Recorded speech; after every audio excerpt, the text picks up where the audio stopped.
LED light, DC bulb અને એસી બલ્બનું અવલોકન કરતા વિદ્યાર્થીઓ માલુમ પડી રહ્યા છે. તો સંતોષબેન, તમે બલ્બનું અવલોકન કર્યું. બલ્બમાં કેટલા ટર્મિનલ હોય? 2 ટર્મિનલ હોય. અને કઈ જગ્યાએ જરા ટર્મિનલ હોય એ બતાવશો બાળકોને? જરા આ બાજુ કરો, જોઈએ નીચેના ભાગના વ્યવસ્થિત બતાવો. ઓકે, એક સાઈડમાં. ખૂબ સરસ.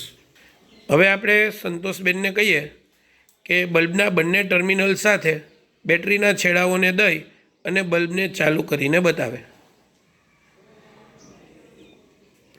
લાલ છેડો નીચે આપ્યો છે એમણે અને કાળો છેડો સાઈડમાં આપે છે. આપણે જોઈ શકીએ છીએ બલ્બ પ્રકાશિત થઈ રહ્યો છે.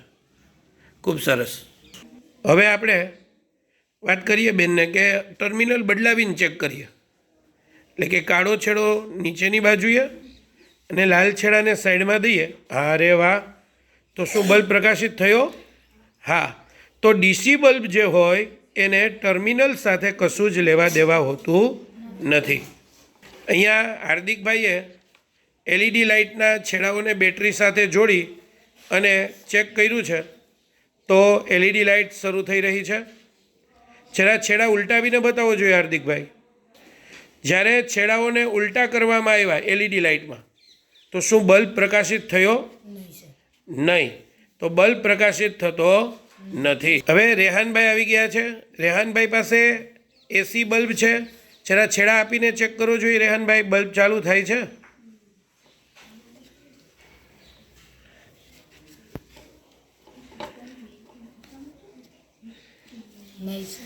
નહીં. તો બલ્બ પ્રકાશિત થતો નથી કારણ કે આ બલ્બ એસી છે, જે ડીસી પાવરથી ચાલુ થશે નહીં. તો આપણે આવી રીતે એસી બલ્બ ડીસી પાવરથી ચાલુ ન થાય એ વાતને પણ સમજ્યા. આભાર.